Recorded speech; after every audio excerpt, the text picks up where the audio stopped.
Hello, welcome to Sunday Meal Prep Live, and today I will also be doing an update on my current deficit and the process that I've been doing since my back surgery and using my own method on Hi Dean, how are you? My own process that I've used, my own coaching process that I've used on myself, and I'll be able to go through all of that for you and exactly why you need to understand how much muscle and how much body fat you have and stop just looking at the scale as your own unit of measurement. So bear with me, we will do that in a moment. However, meal prep. I'll show you what I've done. So Dean loved last week's stir fry. So if you didn't see my live from last week, go back. It's on my feed. And I did my, I just did the same because Dean wanted it. I did change the udon noodles this week. So I bought the dehydrated ones and boiled them up myself. So we have some noodles ready to go.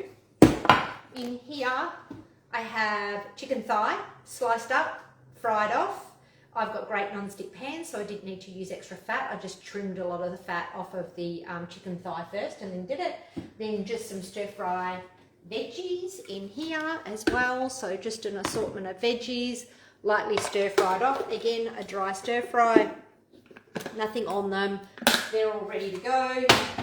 And then in here, I actually have the sauce. And then we will put those together ourselves. But something I wanted to show you that I actually do, so I use these glass containers and then we can just pull them out and line them up and then we can serve what we want. But what I also do is I just get masking tape and I write on here what grams we need of everything. So I'll be 100 grams of noodles and Dean will be 125. Chicken's got the same. I'll be 125 and he'll be 150. So because I'm in a deficit at the moment, I'm eating slightly different to him. So I've just written on each, put a bit of masking tape on each of them. And that way, if Dean's serving, he knows exactly what to serve and it's not all in my head or on my tracking app. So that makes it really easy for him. We will also add across the top when it's heated, I've just got some chopped shallots and some coriander, and we've got limes, so I like that flavor just to freshen it up. So that's dinner done, ready to go. Don't have to think about it again this week.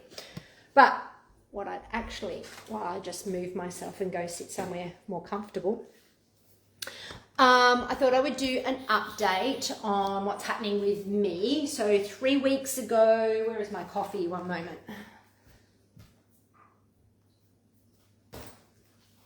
3 weeks ago, I decided to go into a deficit, but that same week I hurt my shoulder and I didn't realise I'd hurt it until a couple of days later. So we found what it was. I knew it was the incline chest press that I was doing, the incline chest press machine. Got a bit excited, tried to go a bit too heavy too soon, chasing back my old strength targets. Anyway, it was the first rep to get it up and going is a little bit like you kind of got to wrangle around it a little bit. And it was a bit heavy and I didn't do it very well. And I don't know what I did. It felt real clunky when I did it, but it didn't hurt. So I just kept going. And then of course I was training and a couple of days later I was like, wow, it's really sore in here. Why is this all of a sudden sore?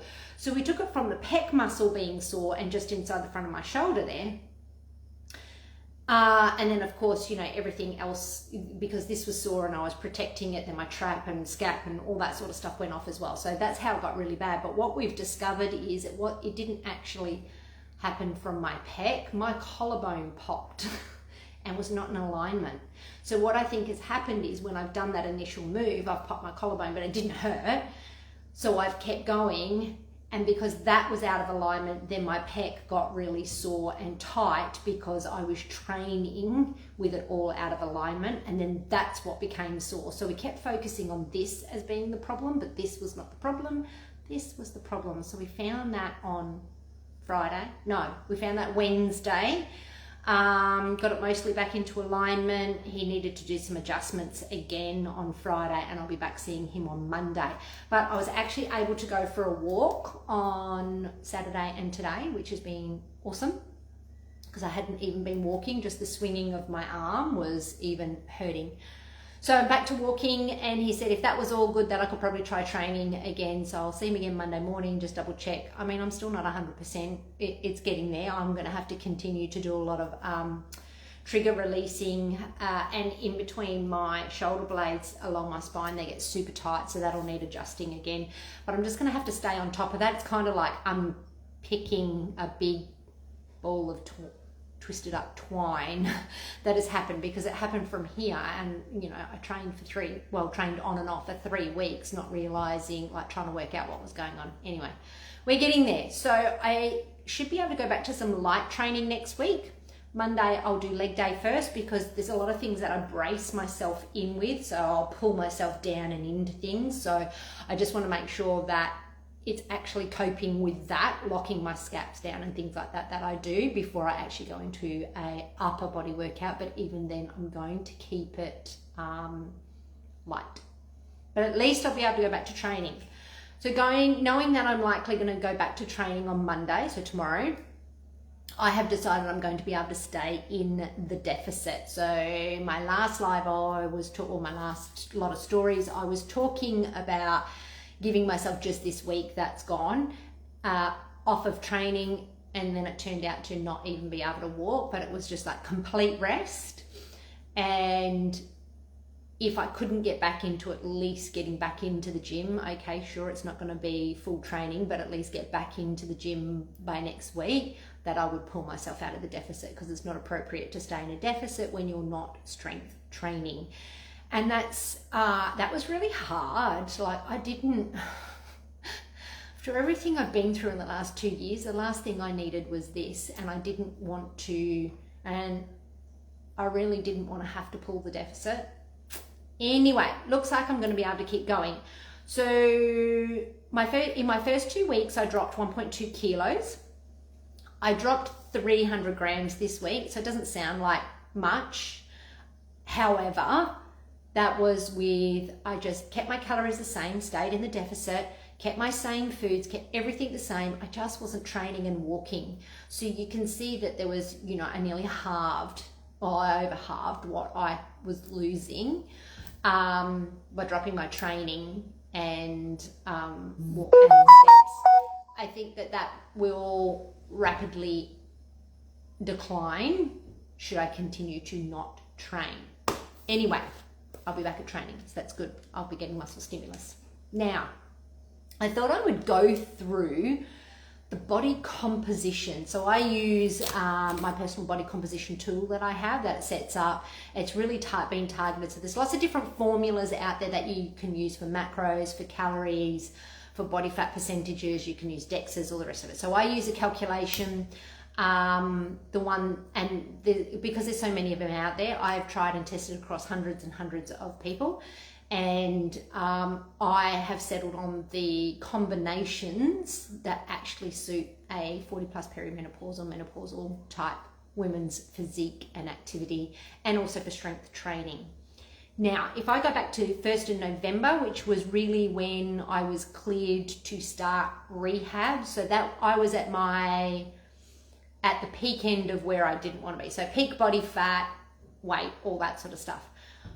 Now, remembering I pretty much maintained my weight from when I got back from Europe and to when I did my back, and all through the back injury. I was out for 3 months, and my weight really didn't go anywhere. So I ended that period at 62.2 kilos.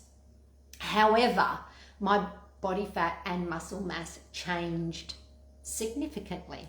So I was only sitting at 49.4 kilos of muscle mass, and I was 21% body fat. Not that that's terrible, but I just feel better when I have more muscle and a little bit less body fat. So 62.2 kilos, under 50 kilos of lean muscle mass, and over 20% body fat was where I was sitting at 1st of November. My intent from there was to continue to listen to my body and bring my calories up. So I was eating about 1,800 calories to begin with, because remember, I'd had next to no movement for months and months and months, and my body composition had changed. So I started on 1,800 calories and then just listened to my body. And as I came out of rehab and started strength training in, I think it was about December. I mean, I was rehabbing all the way along, but I actually could get into the gym and do some more, some proper style rehab in November. So I spent the month doing that. And then in December, I started getting back into strength training properly, and have been building up since then. And I brought my calories up, and the aim was, so when I did this whole process, I went, okay, I need to establish, where am I right now? And I established I was 62.2 kilos. I established I had 49.4 kilos of lean muscle mass and 21% body fat. Where did I want to go? I wanted to go back to my old muscle mass, which was 52 kilos of lean muscle mass. And I want to get my body fat percentage down around the 16%. I feel really comfortable there. And I'm thinking around 60, 61 kilos is where I think I should be for that. So I popped that into my calculator, gave my current activity, and I've been bringing my activity up since my steps were getting more and over time. So I established where I currently was and where I needed to go. And I said that when I was back to my previous muscle mass and strength markers, that I would look at doing a deficit. And I almost didn't. I almost went, yeah, do I just keep going and then just do it and then just continue to build through winter and just do a big cut at the end. But at the end of the day, I really wasn't feeling comfortable, and my clothes were super tight. Even though I hadn't actually put weight on, my clothes were getting super tight. I'll also say, out of the 6 measurements that I do to follow someone's body composition, so we don't just use the scales, we use measurements as well. I use 6 key measurements. I had a total of 399 centimeters out of those 6 key measurements. Now, and that was all back on the 1st of November. So I've established, then it was like optimize, get my food back up to where it was, to my maintenance, which was usually around 2350. I wanted my strength back. So all my strength, like I looked at my key lifts and went, right, I need to get back to where I was on previous strength. And I also wanted the muscle mass back as well. So end of January, I hit my previous muscle mass and most of my strength markers, except for chest press. And I was back to 52 kilos of lean muscle mass, and was starting to hit my strength targets from previous, which was amazing. And I was now 19% body fat. Yet I had gained 2.2 kilos. So someone would get really, really concerned when they don't understand what's happening with their body and they don't have the data to show what their muscle mass, and they're guessing, oh, well, I'm lifting, so I must be gaining muscle. No, it doesn't always necessarily work like that. Having that data in front of you to make sure that you're recovering well, you are building muscle, all those sorts of things. So I've been tracking that over time to make sure all that was increasing, and I was able to go, well, my muscle mass is increasing and my body fat is coming down. Every week I could see that happening, even though the scale was going up. So I went from 62.2 kilos to 64.4 kilos. Yet my body fat percentage went down and I was looking better.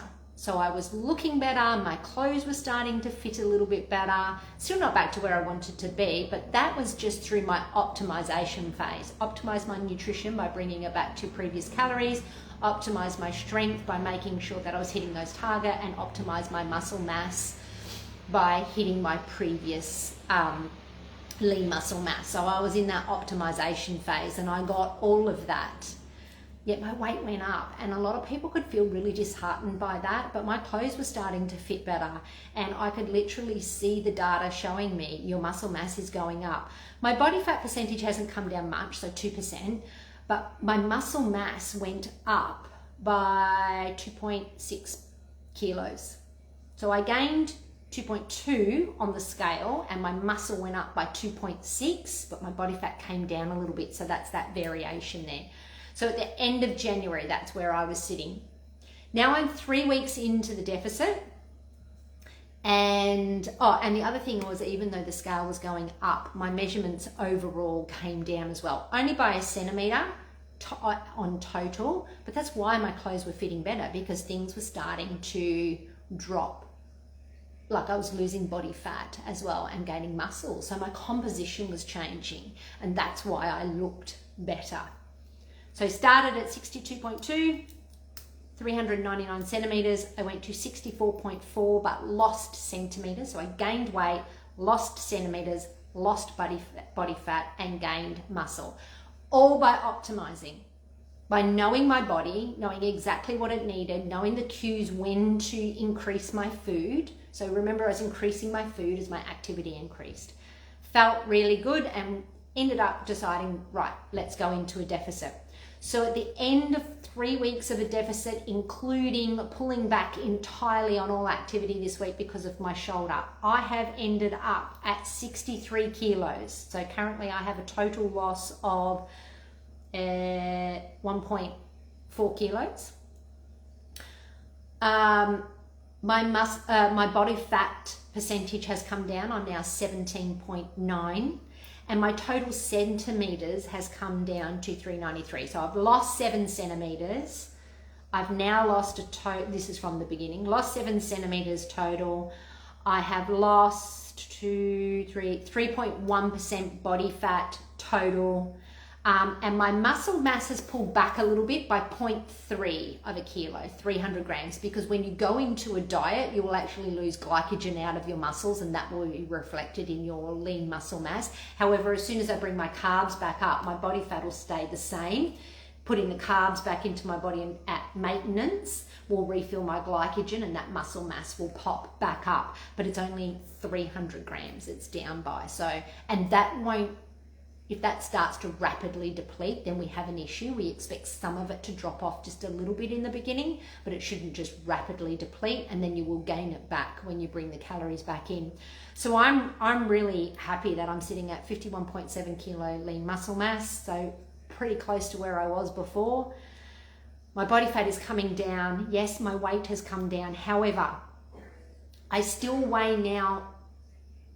now weigh more than I did when I first started, yet I have more muscle mass and less body fat and less centimeters, and I look better, and my clothes already fit so much better. Like all my normal clothes pretty much fit good. Anything that was like a little bit of a tighter style fit still is a little, I can wear it now, but it's a little bit uncomfortable. I was out of them altogether. Anything that was tight fitting, I couldn't wear. It was just too uncomfortable to wear, or I couldn't get it done up. Now everything's doing up. It's okay, but I'm just not quite there yet. But I weigh more than when I started, and yet my body composition is better, and my clothes fit better, and I have lost centimeters. So this is the classic example of recomping your body and not falling into the trap of the scale, or desperately wanting the scale to go down, because it doesn't always tell the whole picture. I mean, really now at this stage of where I'm at, I don't care what I weigh. I'm just putting in figures that are reasonable, that I know I have good muscle mass and body fat, that I'd have to weigh about this much to do that. And that's what all my calculators do. And it sets my macros for me, it sets my total calories for me. And I don't have to guess anything. And I've just felt really comfortable doing it. Every week saw the scale going up, up, up as I came out of rehab, but I knew I was feeling better. I could see in the data my body was improving. So it just never fazed me gaining that weight. And yes, now I'm doing, an actual deficit to bring that down, because I hit my lean mass targets. And now I can bring down the body fat a bit quicker. I could have stayed in that recomp state and just kept going. I probably wouldn't have gained much more muscle from there. I'm just at a point in my training. You get in your lifetime training, you get to a point where sometimes you need to push the food a little bit harder with the body fat to gain some muscle. That's the point I'm at. I tend to need to eat in a surplus to gain some muscle. And I didn't really want my body fat going any further because I didn't want to have to buy a new wardrobe for it, because that's where I was at. But yeah, it's all good now. So I'm doing a quick cut. So max 8 weeks probably. We're at the end of week 3. I'm going to stay in week 3. I'm going to stay in the deficit now because I will be back to training next week. So with no training and no activity and going into a deficit 3 weeks in, I've only lost 300 grams of muscle. That will, I actually think that I'll see that figure pop up a little bit as I get back into the training, and I should be able to keep most of my muscle mass through all of this deficit. And that is always key. If you're going to do a deficit, you need the figures and you need to know how to train to sustain that muscle whilst you're in a deficit. Otherwise, all your effort in gaining that muscle and all that training that you've been done just gets eaten away in a deficit. And there definitely is particular structures that you do with training. It depends on who you are as well. So there's a little bit of nuance of the way I assess my clients and double check, what sort of strategy will apply to them. But generally at the end of the day, you need to keep training heavy when you're in a deficit to maintain your muscle mass. Otherwise, all that effort, the minute you go into a deficit, will be lost. So that was the reason behind I was giving it 1 week. 1 week I'm not going to lose muscle, but 1 week of no training. And if I cannot train for any longer than that, then I had to leave the deficit, because otherwise I would just eat away at all my muscle. At least if I'm eating at maintenance, I'll hold the muscle. You can hold the muscle for up to 4 to 6 weeks before you'll actually truly lose muscle. You'll lose a bit of that stimulated look, but you actually won't lose much muscle in 4 to 6 weeks. Beyond that, yes, without training you will lose muscle, but that's at maintenance. When you go into a deficit, it's a very, very different story. Your body will eat away at muscle mass if you're not doing something to try and keep it while in a deficit. So that was one of my hard rules about it. When I realized that my shoulder wasn't getting any better and it was getting worse, I would spend a week resting it, and if it needed longer, the deficit would end and it would have to come at another time. And it's after 2 years of adrenal fatigue and back surgery and injuries, and I really just wanted to have my body composition back to where I was, and it was not what I wanted. I've spent enough time lying around on a couch, trust me, with not being able to walk. I didn't want to not be training again, but at the end of the day, it's what life handed me. You got to work with it, don't you? But I guess my 50th is coming up, and I really would have liked to have been back there for my 50th. I had plans on doing that after the adrenal fatigue, but then of course I then hurt my back. So it's been a long journey, a long 2 years of being able to go, right, I'm back to my muscle mass, and now I can lose some body fat from this adrenal fatigue. And then my back went, and I'm like, right, now I've got to eat more body fat. I've got to go back to building my muscle mass again. So it wasn't fun getting the shoulder injury, thinking that I might have to stop altogether. But at the end of the day, okay, my 50th will come and go, and it's not going to be, still now, it's probably not going to be the way I kind of thought it would be.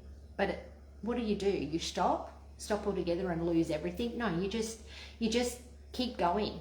And I know that once the shoulder is healed, that I'll just go back to doing what I do and everything will be fine. I don't feel I remember a time in my early 40s where I just felt like my body totally ran the show. It just didn't matter what I did. And I always, just looked the same, that skinny fat. I was never big. I was always just a size 10. It's not a big person, is it? But I just didn't look like the effort that I was putting in there. And I was committed, but I didn't understand that I needed better recovery. I didn't understand that I can train hard in the gym, but I just didn't need all that volume. I didn't understand how important nutrition timing and regulation was. I didn't understand how important all the micronutrients were, the vitamin A, the Bs. Highly recommend liver and oysters, guys. Liver and oysters, easy to digest carbs, fruits, roots, honeys. animal proteins, dairy, like really get your micronutrients in and regulate your macros throughout the day to support the activity and the way your days look and your lifestyle looks. Makes a huge difference. And when I started doing that and learned to train properly, strength training is a skill. Everyone out there is going, oh, strength train. Yeah, you know, you're 40, you've got to strength train now, but you actually have to learn how to strength train.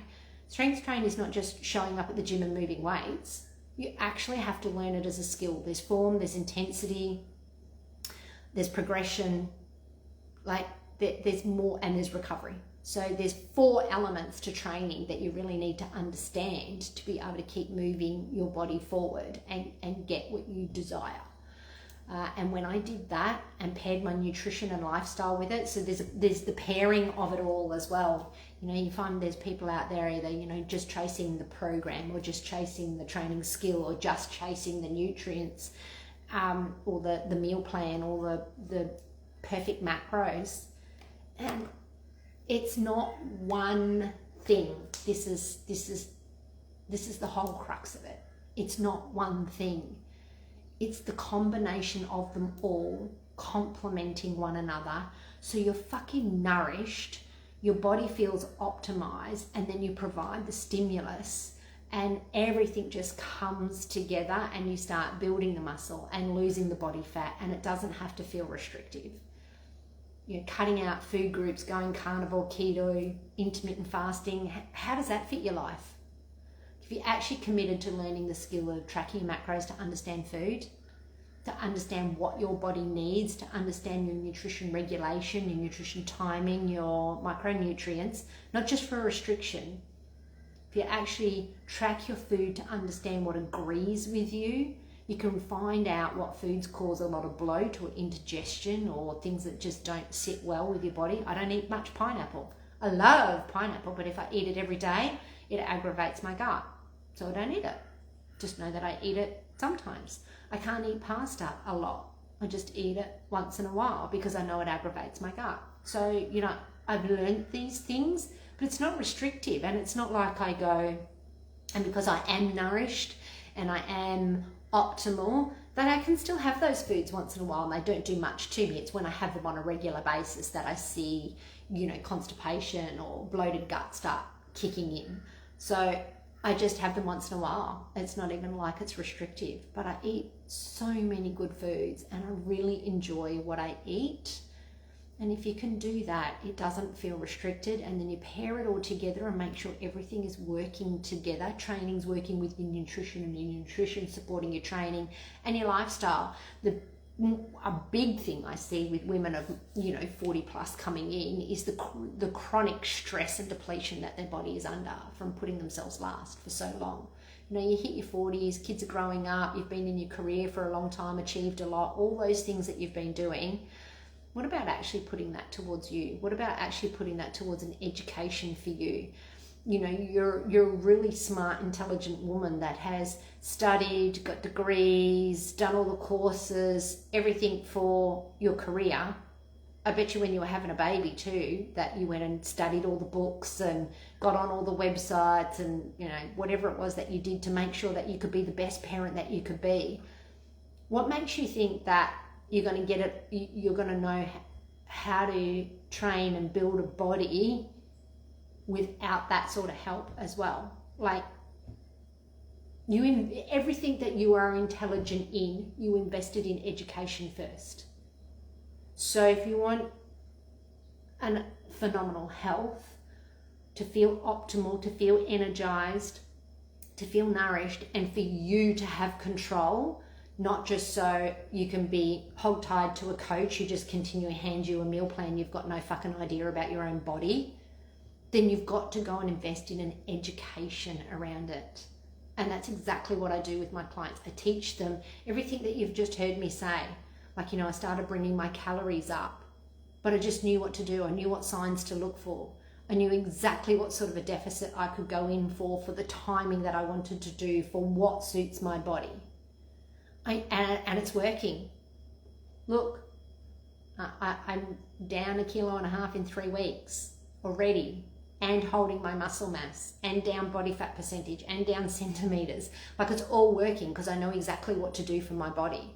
Yes, there's guidelines that I use, but those guidelines we take as an initial set and we test and measure everything for you. We look at the data and we go, what is it pointing towards that is working and what is it pointing towards that isn't working? So you're forever tweaking to understand your own body. And though I've got these guidelines with what I do with nutritional phases and dieting or builds or programming for women, I also know that there's certain women that, you know, lend towards more this style, or certain women that lend more towards this style. You know, if you're, depends what sort of background you're coming from. If you're coming, you know, what's your metabolic health like? That's the other thing. I've taken my temperatures. My temperatures are humming along. Did you know that your body temperature can actually indicate your metabolic health? And that can be another marker in dieting that you want to be watching to pull yourself out sooner, so you don't do any metabolic damage to yourself and then have to repair that. I know exactly what I need to do now, and my temperatures are humming along. That's another key indicator we use for women. What is your metabolic health? Let's take a look at your temperatures and pulse. What are they doing? There's so much more to building a body than just going on a diet. Yes, I know you're in the gym. Maybe it's cardio, maybe it's strength training, but there is so much more to it than that. Invest in that as much as you've invested in your education for your career, as much as you invested in educating yourself to become a parent, as much as you've educated yourself in relationships, whatever it is. This is an investment as well, and that is the only way. It's an educational investment into your own body, and that is the only way you're ever going to truly be free. And unfortunately, there are guidelines that everyone can look up, ChatGPT can give you, but it's not optimized to you. And that's where the difference is for my clients, is that I'm showing them as we go what's working for their body, what changes that they could make. I encourage them to make decisions. My clients I don't just go, well, in the beginning, obviously, but as we go, I'm just thinking of a client, Belle, that I've had, and she's had some health issues go on. So we've done a bit of a flush protocol for her to bring some inflammation down, and now we're bringing things back, and I've got guidelines on macros, and I've got, right, this is a set of macros that I feel would be good for your body, but how do you think that feels? Will that protein be good for you, or do you think you need a little bit more? Do you feel like what are your menus like? I've been through them, and you're quite light on the fat, so I'm happy to give you less fat and more carbs in this circumstance. So I encourage my clients to actually dig deep and think about, rather than me just give it to them. Sometimes I come back with the questions. What do you think? How are you feeling? You've got this option and this option, and with this option you'll get this result. With this option you'll get this result. These are the pros and cons. So they get to choose what suits their lifestyle as well, because sometimes there's multiple different ways to do things and get the same response. It's just what fits with your lifestyle. So if you truly want body composition change, and you truly want strength, and you truly want to be free from all the hormone issues, all the energy issues, or the sleep issues, and feeling like your body is constantly running the show and you've got no fucking control, if you are over that and you're actually ready to commit to learning skills, because strength training is a skill, tracking is a skill, listening to your body is a skill. Get your body nourished and optimal, so then as you bring the training and the nutrition in and out, you can hear what your body is trying to tell you. If you're constantly tired, lacking energy, don't know how to train properly, overtraining and not recovering, you're just running yourself into the ground, perimenopause symptoms all over the place, how can you tell what it is that's serving you and what's not?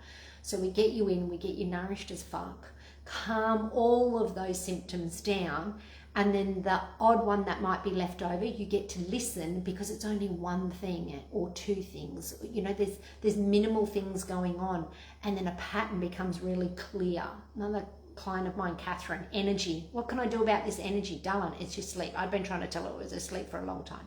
She's now gone, oh, I'm making sure I'm getting a minimum of 7 hours sleep a night now. And it definitely makes a difference. Well, she couldn't hear that before when, you know, we tapped into her nutrition. We pulled back her training because she was a massive overtrainer. She started getting PBs where she'd been stuck on a bench forever and started getting PBs. Sorted out all of the nutrition. She had been backwards and forwards to the doctor, tweaking her HRT, which was never working. Now all of a sudden it's working. Well, that's because the foundations are supporting you. There was one last thing, and she said, it's the energy. I have days where I'm just, you know, wiped. And I'm like, all right, I want you to track the days and the and times of days. Is it nutritional input that's not supporting your activity, or is it your sleep? And I asked her to track and have a look. She didn't even have to give me the data the following week. She just went, oh, definitely sleep. It's definitely sleep. I knew that, but she had to discover that one for herself. And feeling it and piecing it together is often the best way to learn, when you've got someone there showing you that, and then when you feel it, you go, right, that's what my body feels like when I'm not getting enough sleep. Okay, I hear that now. So the next time you feel that, you go, oh, fuck. And then you might look at your sleep and go, yeah, actually, didn't realize my sleep's getting a little bit less. I need to make sure I prioritize my sleep, because, you know, life goes like this. So what you want to do is take these tools from the education that you get and apply them to life as you go. You know, when I'm not tracking, sometimes I might start to actually not get gains in the gym, and I'll be like, what's going on here? And if I go back and look, I'll go, oh, I'm under eating a little bit. Because when I get busy with work, I tend to under eat because I'm not moving much. I'm sitting at my desk, so my hunger cues aren't driven as much, and maybe I'm just not eating quite enough. So then I'll go, oh, track a week. Okay, yep, not quite eating enough. Let's bump that up. How can I do that with the current types of foods that I'm eating, because they're a little bit light in calories? I know where to add something. You know, there's all these little things that you learn about your own body. So you've got the guiding principles. How do you apply them and really refine them for your body? How do you take notice of when you're topping out in a movement in the gym? So rather than keep flogging the same movement, do you know what signals to look for to go, okay, it's time to change this movement, without changing it every 4 weeks? You'll never, by the way, if you're changing your training program every 4 weeks, you're doing yourself a great disservice. But maybe you've been, you know, doing something for a really long time and made massive gains on it over time, which is fantastic, but your body will get to a point where that movement it just won't grow anymore with that movement. I've done it on a hack squat. Saw a client recently, her hip thrust, but she really pushed that hip thrust and hit 150 kilos, and now she's just bouncing between 140, 150, 140, 150. It was like, how are you feeling when you're walking into that movement? Do you feel anxiety? Do you feel like, fuck, this feels really big? Am I gonna fucking get this week? Does it take the smallest thing, just like a slight lack of sleep, or maybe not quite timing your gym snack right, that it winds you back 10, 15 kilos and you just can't move the weight? Well, if that's happening, you've topped out in that movement. Doesn't mean that you can't progress your glutes. It just means your body needs a different movement now. But until you experience these things and feel it and have someone to go, these are the things it could be, and actually show you, then you don't understand. But once you have that education and you've pieced the feeling of my body with the education that's being delivered to you, then you've got the golden key to your own body. You've got the key for the rest of life. And your body no longer runs the show. Your energy no longer runs the show. Your sleep, you know, your lack of being able to sleep no longer runs the show. You run the show by being able to check in with your own body and going, okay, well, I feel a bit tired this week. What am I doing? So tracking doesn't have to be forever. It ends up being a tool that you pull in and out. I like tracking. Doesn't bother me.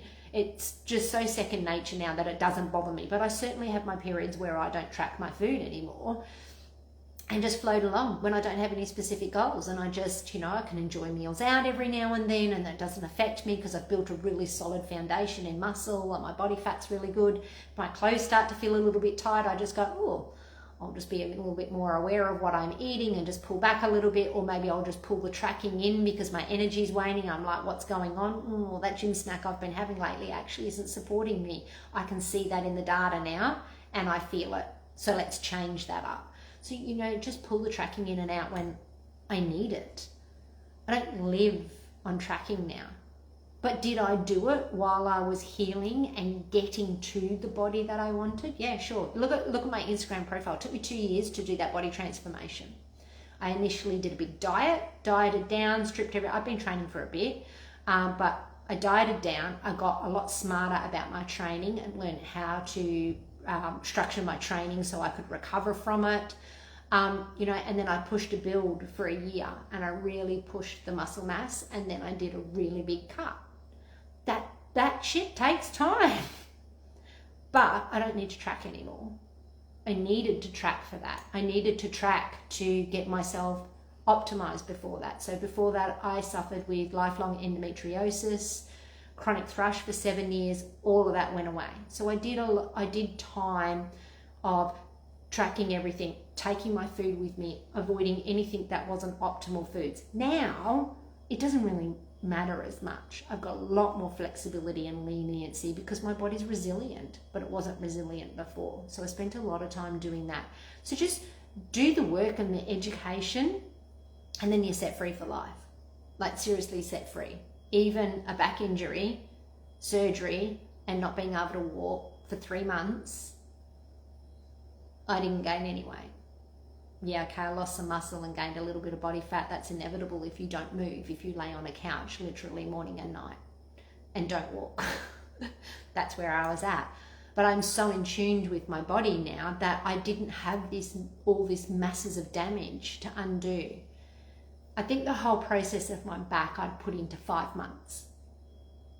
If you couldn't train or walk or do anything for 5 months, do you think your body would be still fairly similar? I mean, mine was still fairly similar. Do you think yours would be? But if you actually, got an alarm going off, sorry. If you actually build a foundation, 1, you're just more resilient, and 2, you've got that education and you know how to manage yourself. And when you build that foundation, you can eat a fuck ton more calories. So then, you know, when you're not moving, you're not like, oh, I'm on 1,000 calories because I can't move and that's the only way I can't not gain weight. Well, I was eating about 1,800 calories lying on the couch. That's what maintains my body at no exercise. We know that. So I'm eating 1,800 calories now, plus my exercise puts me into a deficit. How nice is it to diet on 1,800 calories? How nice is it to eat 2,400 calories? You've got a lot more flexibility there. Do your time. Stop expecting expert results, knowledge, and just the time factor of building a body now without actually doing the work. You have to do the work. Learn those skills. The skill of training, the skill of tracking to understand your body, not tracking for restriction, not tracking for dieting, but tracking to actually understand your body and get past all those issues that you have with perimenopause, energy, sleeping, optimize your body, feel nourished as fuck, feel great in the gym, and there's no stopping you from there. Anyway, that's me for this week. Sorry you didn't get meal prep, but you know, when you become an empty nester and it's early on and your daughter rings you and goes, what are you doing? And I was just setting up. And she said, do you want to go for a walk? I'm like, yes, I'll stop everything I'm doing for you. Who else is in that boat that their kids have moved out of home, and then when one of them says, hey, do you want to catch up? You're like, yes, now, let's go. Yeah, so I didn't want to miss an opportunity to take a walk on the beach with her, so that was lovely this morning. So then I came home and quickly finished off prep, and I didn't want to fuck around with Instagram. So you just got a quick visual of my refrigerator and what I've done, and an update on where I've been from back injury to getting to the point of a deficit, and now my actual 3 weeks into my deficit, and I will continue to update that every week as well. Anyway, enjoy the rest of your weekend. Bye.